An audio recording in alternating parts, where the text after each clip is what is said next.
ተከታታዮቻችን እንደከረማችሁ አማን ናችሁ ወይ? በዓሉስ እንዴት አለፈ? ለክርስቲያን ወገኖቻችን እንኳን አደረሳችሁ እንላለን። በተለመደው እንትን መሰረት በማግስቱ በገና ማግስቱ የቀረበ ዝግጅት ስለሆነ ሁለት ቀንም ቢያልፈው አዲስ ርዕስ ይዘን ቀርበናል። ዛሬ ከስውር ቅኝ አገዛዝ ወደ ቅኝ አገዛዝ ወይም ደግሞ ፍሮም ኒዮ ኮሎኒያሊዝም ቱ ኮሎኒያሊዝም በሚል ርዕስ የቀረበ አጠር ያለ ፕሮግራም ነው። እንግዲህ ባለፈው ሳምንት በአሜሪካ እና ቬኔዙዌላ መካከል የሆነው ጉዳይ ትንሽ በዓለም ላይ ያለ ማንኛውም ሀገር ሊነካ የሚችል በአሁኑ ጊዜም ሰፍኖ ያለውን ዓለም አቀፍ ሩል ቤዝድ የሆነ ወይም ደግሞ በሕግ ላይ የተመሰረተ ስርዓትን የሚያናጋ ከቀጠለ ማለት ነው። አሁንም ቢሆን ለብዙ ሀገሮች ወደፊት ደግሞ የፈለጋቸውን ነገር በፈለጋቸው ሰዓት በፈለጋቸው ላይ እንዲያደርጉ መንገድ የሚሰጥ ጉዳይ ስለሆነ እሱን ትንሽ ለማየት እንሞክራለን። እንግዲህ ይሄን ነገር ከዚህ ያገኘሁት ማለት አይቻልም። ከሁሉም ጋዜጦች፣ ሁሉም የመገናኛ ብዙሃን ያነሱት ጉዳይ ስለነበረ ከዛ የተገኘውን ነገር ሰብስቤና ጨምቄ ነው ያቀረብኩላችሁ። እንደተለመደው እንግዲህ ባካችሁ እንላለን። አሁንም ላይክ፣ ሼር እና ሰብስክራይብ አድርጉልን። ፕሮግራማችን እንጀምራለን።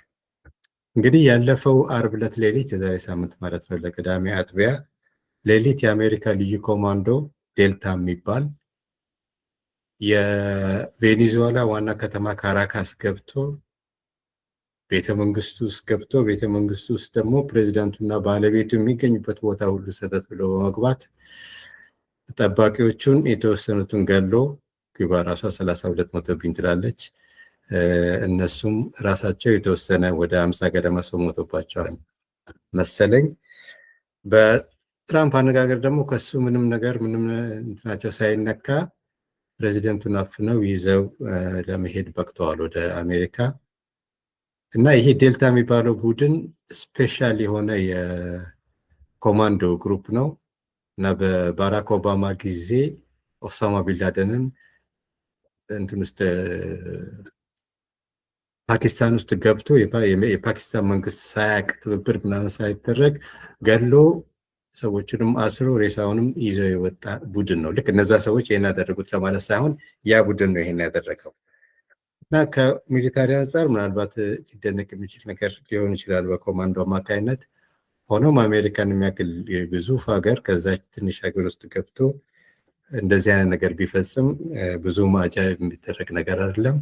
ለማንኛውም የተሳካ ሚሽን ወይም ደግሞ ተልዕኮ ፈጽመው ፕሬዚዳንቱን ከነ ባለቤቱ ወስደው እስረኛ አድርገዋቸዋል። እንግዲህ ይሄ ነገር ስንመረምር ለምን እንደተደረገ ምንስ ይሄን ለማድረግ እንደገፋፋና በዚህም ድርጊት ምክንያት አሁን ያለው ዓለም አቀፍ ስርዓት ምን አጣብቂኝ ውስጥ ሊገባ እንደሚችል ለማየት እንሞክራለን። እንግዲህ ማዱራን የሚለው የአሜሪካ መንግስት ከነቤቱ የናርኮቲክ የእጽ ንግድ ውስጥ የተሳተፈ ስለሆነና አሜሪካን በዛ ብዙ የተጎዳች ስለሆነ የሚል ነው አንዱ ምክንያት። ዲክታተር እንኳን የሚለውን ለጊዜው እንተው። እንግዲህ በናርኮቲክ ከሆነ ኮሎምቢያ ትብስ ነበር እዛው አጠገቡ ያለችው። ዋናውም ደግሞ ከኮሎምቢያ ነው የሚመጣው። ሁሉም ዋና የፖለቲካ ተንታኞች በሁሉም የመገናኛ ብዙሃን አይታችሁ እንደሆነ በቃ ተውት ነው የሚሉት። ይሄን ነገር ናርኮቲክ የሚባለው ምክንያት አይደለም ያናል። በዚህም ረገድ አይደለም ነገሩ። ሁለተኛ እንግዲህ ዲክታተር ስለሆነም የሚል እንትን መከራከሪያ ያቀርባል።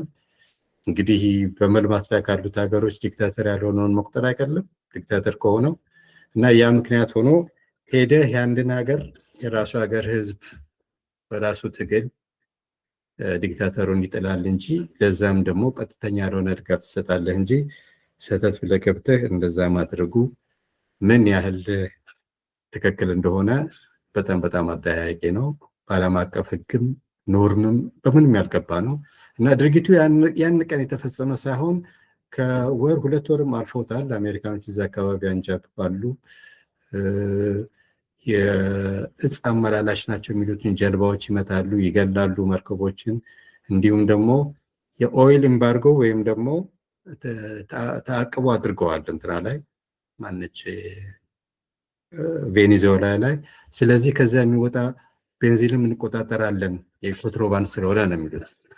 በመሰረቱ ከዚህ በፊት እቀባ የተደረገባቸው ሀገሮች እቀባ የተደረገው በተባበሩት መንግስታት ነው። ኢራንም ብንወስድ ኢራቅም ብንወስድ በዋናው ዓለም አቀፍ ቦዲ የተወሰነ ነገር ስለሆነ ሁሉም ሀገር ያከብረዋል፣ ከተለዋል። ሰሜን ኮሪያ ላይም እንደዛ። የዚች ግን አሜሪካ ብቻ ነው ያወጀው። ብቻ ያን እናስፈጽማለን ብለው ነው የገቡት እና ከተሰጡት ምክንያቶች እንግዲህ ሁለቱ ብዙም የሚያጠግቡ አይደሉም።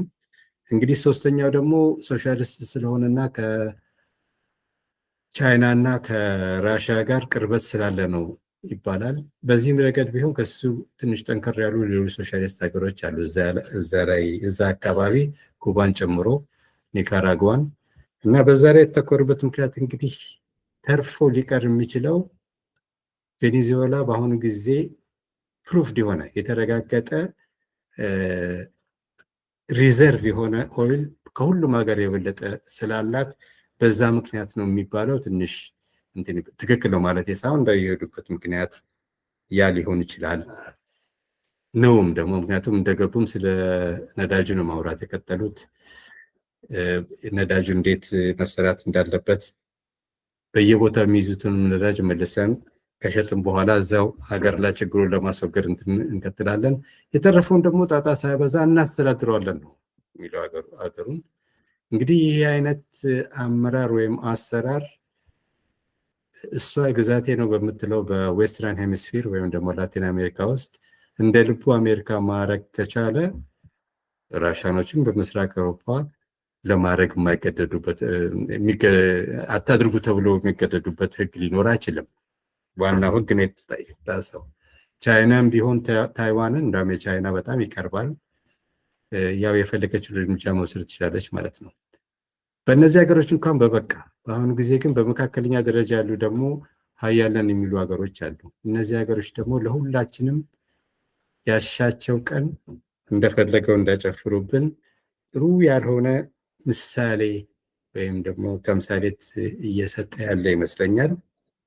ከዛም እንዴት በደንብ እንዳላሰብበት አላቅም እንጂ ይህን እያደረገ የሰላም የኖቤል ሽልማትም እንዴት እንደሚያገኙ ትንሽ ግራ የሚያጋባ ነገር ነው።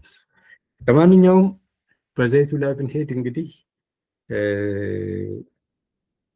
ትራምፕ ትልቅ እንትን ከሚሰጣቸው መካከል እንግዲህ ነዳጅ አንዱ ነው። ልክ ኢናጉሬሽን ሲያደርግ ያን ነው የተናገረው። we are going to dig ነው ያለው። ምክንያቱም በፊት የነበረው የዲሞክራቲክ እንትን ይሄ የነዳጅን እንትን እንዲቀንስ አድርጎት ነበረ። ፎሲል ፊውል የሚባለውን አትሞስፌርን ስለሚበክል የጤና መዛባትን ስለሚያመጣ በክላይሜት ቼንጅ ምክንያት ይሄንን ነገር ቢነገረው የሚገባው አይነት አይደለም። እሱ ሳይሆን ራሱ ሪፐብሊካንን የማይደግፉት ነገር ስለሆነ የኦይል ካምፓኒዎችን እንደገና አስነሳለሁ ባይ ነው እና እዚህ ላይ ትንሽ ማየት ያለብን ነገር ነዳጅ በጣም አስፈላጊ የሆነ ትልቅ ነገር ነው አሁንም በዓለም ላይ። ነገር ግን በፊት የነበረውን ሀያልነትና አስፈላጊነት እየቀነሰ እንጂ እየጨመረ አልመጣም። ምክንያቱም አንደኛ በነገርኳችሁ ከባቢ አየር ብክለቱ ጋር ጥሩ የኃይል ምንጭ አይደለም።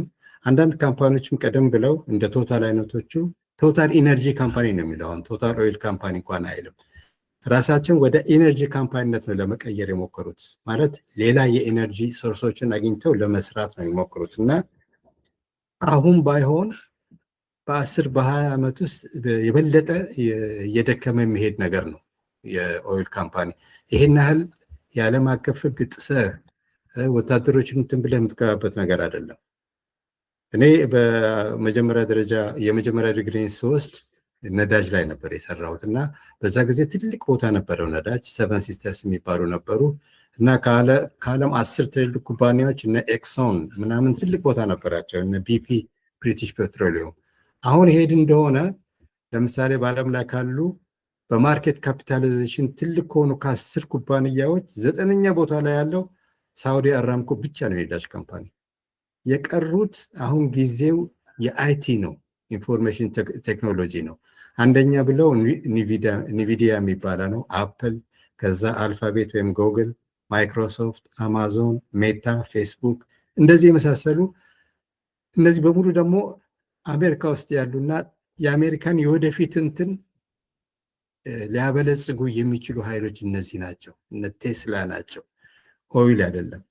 እና የሚገርማቸው ነገር ደግሞ ዋና ዋናዎቹ የአሜሪካ የኦይል ካምፓኒዎች ብዙም እንትን አላሉም፣ ፈቃደኝነት አላሳዩም አሁን ወደ ቬኔዙዌላ ለመግባት። ምክንያቱም የቬኔዙዌላ የኦይል ሴክተር በጣም ተዳክሟል በረጅም ጊዜ ኢምባርጎ ምክንያት።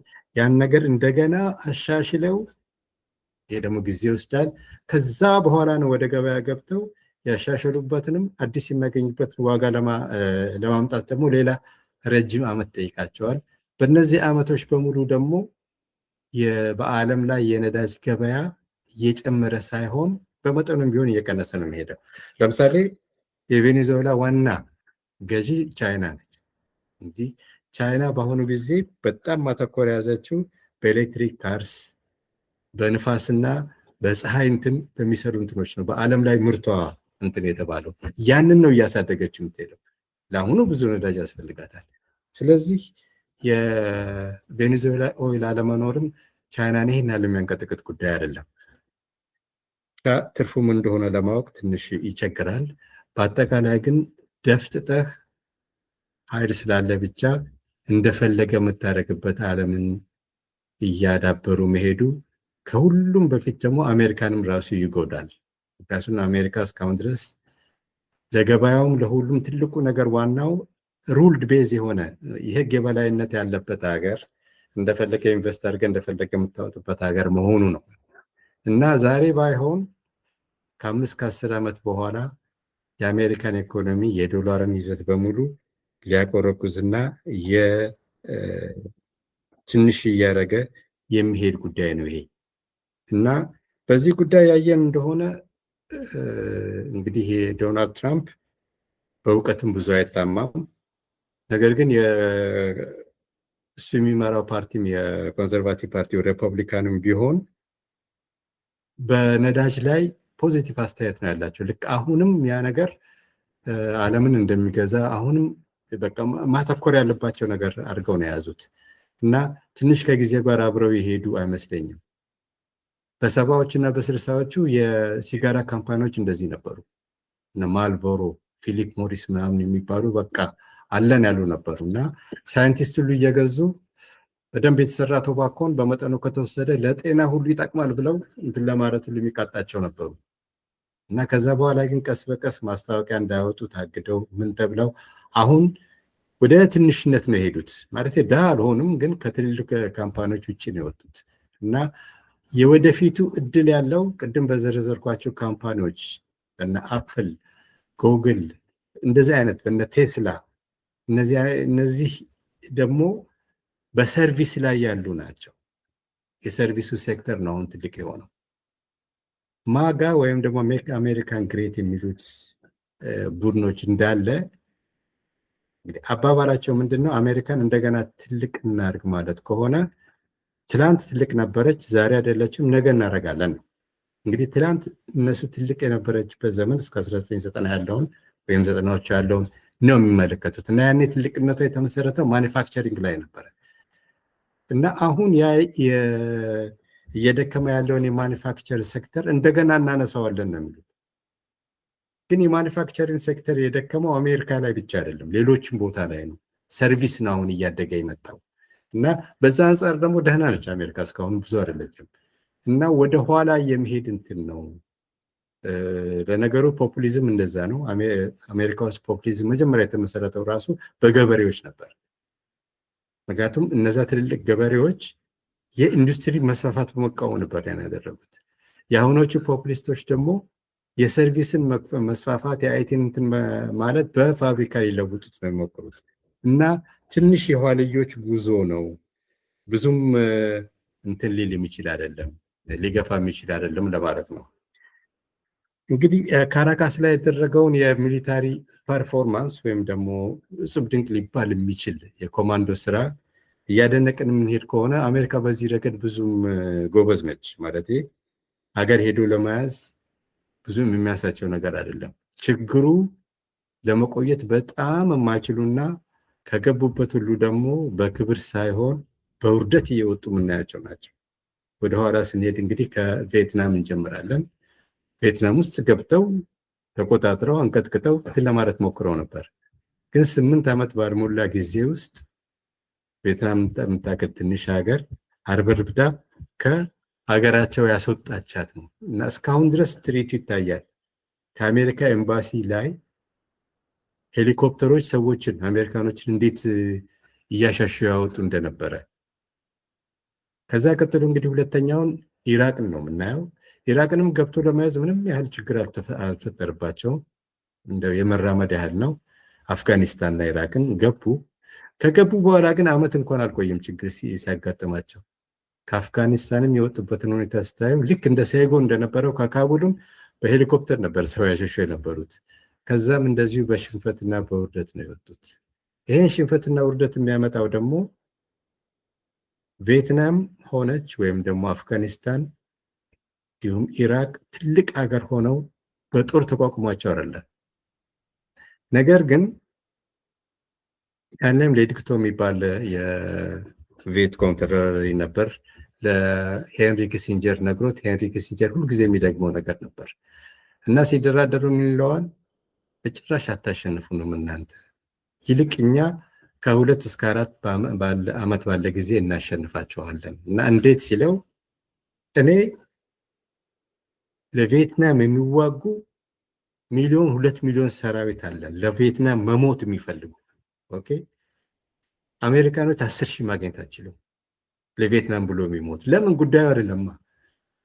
ሀያል ሀገር ነው ምን ሀገር ነው። ግን ወታደሮቹ ሄደው ሌላ ቦታ በሌላ መንፈስ ብቻ ሲያልቁ በሞራል ተክተው ለመዋጋት ትንሽ አንሳቸዋል። ምክንያቱም ሰው ናቸው፣ ፈሪ ስለሆኑ አይደለም። የሰው ሀገር ገብተህ በምትይዝበት ጊዜ እንግዲህ አሁን ያለው ጣጣ እንደዛ አይነት ነው። እንግዲህ ትራምፕና የሪፐብሊካኑ ፓርቲ ወደኋላ እየሄዱ ከማኑፋክቸሪንግ እንደገና ወደፊት እናመጣዋለን እንዲህ ያለ አይደለም። ከዘመኑ ጋር ከመሄድ ይልቅ ወደኋላ መሄድ ስለሚመርጡ በሌሎች አገር አያያዝም ኒዮ ኮሎኒያሊዝም ሳይሆን ኮሎኒያሊዝም ለማድረግ ነው አሁን እየሞከሩ ያሉት። እንግዲህ በግልጽ እሱ ያለው ምንድን ነው? ቬኔዙዌላን ራን እናደርጋታለን፣ እንመራታለን። በቃ ኦይል ሴክተሩንም ምኑንም እንይዛለን። ልክ በፊት እንትኖች እንደሚሉት ማለት ነው። የቅኝ ገዢዎች ሲሄዱ ይሄን ነገር ሄደን እናስተዳድረዋለን፣ እናሰለጥነዋለን የምትል ነገር ይጨምሩባታል። ክርስቲያን እናደርገዋለን። እነዚህም ደግሞ የተደላደለ መንግስት እስኪመጣ ድረስ እኛ እንትን እናደርገዋለን። ይሄ ነገር እንግዲህ 80 ዓመቱ ነው። ኮሎኒያሊዝም የወደቀው መጥፎ ስለሆነ ብቻ ሳይሆን ለዛ የሚገዛ ህዝብ ስለሌለ ነው። እና ያ ህዝብ ባለው ነገር ቀን ከማታ ሲዋጋ ተሸንፈህ ተዋርደህ ነው ተመለሰ የምትወጣው ማለት ነው። እንግዲህ አሁንም እነሱ ያደረጉት እሱ እያደረገ ያለው ያ ነው። ከዛ በላይ ያሳዘነኝ ግን አሜሪካ እንደዚህ አይነት እርምጃ በምትወስድበት ጊዜ የአሜሪካ ዩኒቨርሲቲ ተማሪዎች አትሊስት ነቃ ያሉት ብዙ ህዝብ አስከትለው ትልቅ ተቃውሞ ያካሄዱ ነበር፣ ነገሩን በመቃወም ማለት ነው። እና አሁን እኔ ብዙም ኮሽታም አልሰማም። እርግጥ የዲሞክራቲክ ፓርቲ ኮንግሬስ አባሎችም ምናምኖችም ሲቃወሙ አያለሁ። የቀረው ግን ዝም ብሎ ነው የማየው። ምን ጥቅም እንደሚያገኙ ከጥቅሙ ይልቅ ጉዳቱ እንዴት እንደሚያመዝን ለመረዳት የቻሉ አልመሰለኝም፣ ወይም አልፈለጉም። የቻለውም ትንሹ ወገን ምንም አይነት እንቅስቃሴ ለማድረግ አልቻለም። ይሄ እንግዲህ የአሜሪካን ብቻ ሳይሆን አሜሪካ እንግዲህ ትንሽ እየደከመች የምትሄድ ከሆነ ብዙ ሀገሮችንም እያደከመች ነው አብራ የምትሄደው። ብዙ ስርዓቶችንም እያደከመች ነው የምትሄደው። እና ከዚህ በፊት በተለያዩ ዝግጅቶች እንዳቀረብኩት ሊበራል ካፒታሊዝም እስካሁን በዓለም ታሪክ ውስጥ የሰው ልጅ ሊደርስበት የቻለ የተሻለው ስርዓት ነው። እንግዲህ የራሱ መዓት ጣጣዎች፣ የራሱ መዓት እንከኖች አሉት። ግን ከሌሎቹ እጅግ በጣም የሚሻል ሰብአዊነት የተመላበት ደስታና ብልጽግናም ያለበት ነበረ። እና ይሄ ለዚህ ሁሉ ምክንያቱ እንግዲህ አንደኛ ያው ነፃነትን፣ የግለሰብ ነፃነትን ስለሚያከብር የራሱን ብቻ ሳይሆን የሌሎችን መብት በመጠኑም ቢሆን የሚያከብር ስለሆነ እና በህግ ጥላ ስር የሚተዳደር ስለሆነ ነው። አሁን ግን ልክ እንደ ጎረምሳ የ80 ዓመቱ ትራምፕ የሀገሩ አልበቃ ብሎት በዓለም ላይ እንደፈለገ የሚፈረጭ ከሆነ ሌሎችም ዝም ብለው አያዩም። ሁሉም እንግዲህ በየጎጡ የራሱን ትንሽ ግዛት በሌላ ላይ ለመጫን ይሞክራል ማለት ነው። በዚህ ሁኔታ ወደፊት የምትኖረው ዓለም ምን እንደምትመስል ትንሽ የሚያሳዝን ነገር ነው ያለው እና በጊዜ በተለይ ከአሜሪካን ልጓም ሊደረግለት ይገባል።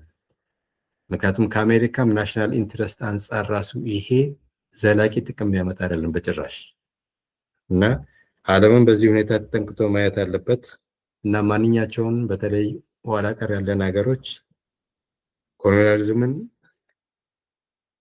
ታግለው ህይወት ሰውተው እንትን ብለውታል፣ አስወግደውታል። ከዛ በኋላ ግን ኒዮኮሎኒያሊዝም መጥቶባቸው ትንሽ በስውር ቅኝ ግዛት ስር ነበሩ።